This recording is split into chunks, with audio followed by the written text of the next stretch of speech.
panorexes and how we review them, pretty bland topic.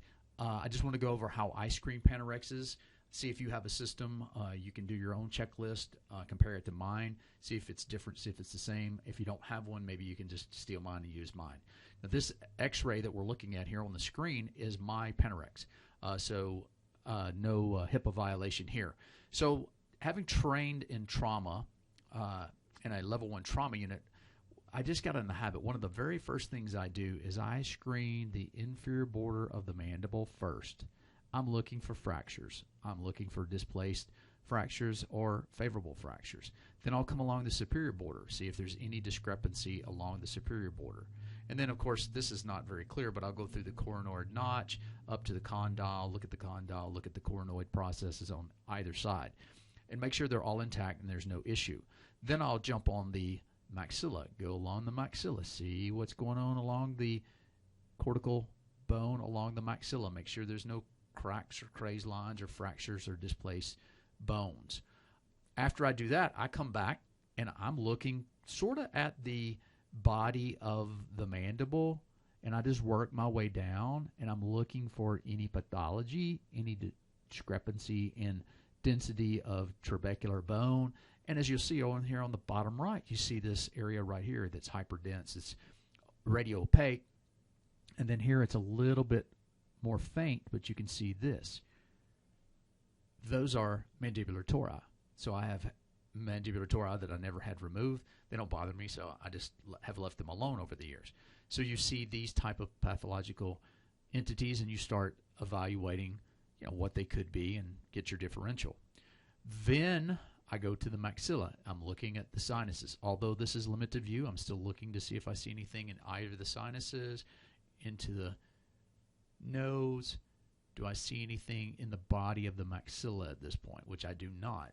I don't see any periapical pathology. I don't see any periradicular pathology. I don't see any pathology in the the trabecular bone areas or discrepancies in the density to any great extent.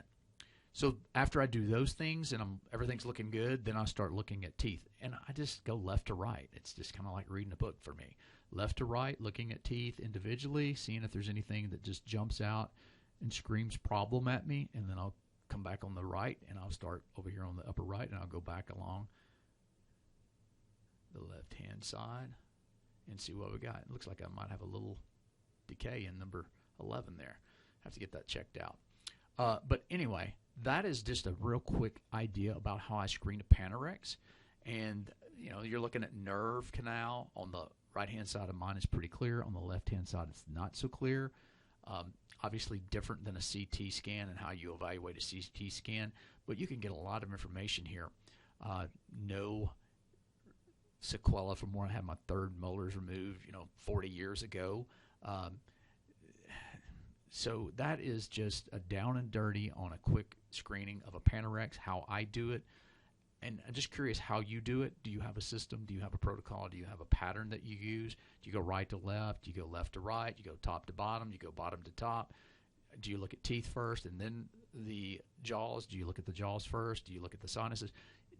Just as long as you have a way of looking at one, and I think it's important to do it the same way every time until you get very comfortable with it, and you can pretty much just automatically screen at that point a panorex and get a pretty good idea of what's going on in general and overall. And then if you see something suspicious, then you can drill down into that particular area, maybe get a periapical, maybe you get an occlusal film if you need one, maybe get a CT scan. I know a lot of us have CT scans, but still I use the panorex from my CT to screen pretty much every x-ray before I even dive into the slices on the three-dimensional. So leave a comment below how you do that, if you do it the same, if you do it different, and be happy to hear from you if you have any questions about what I'm doing and how I do it, and be curious as to how you do it, because I can obviously look at improving. So be sure to leave a comment and hit the like button. Thanks a lot.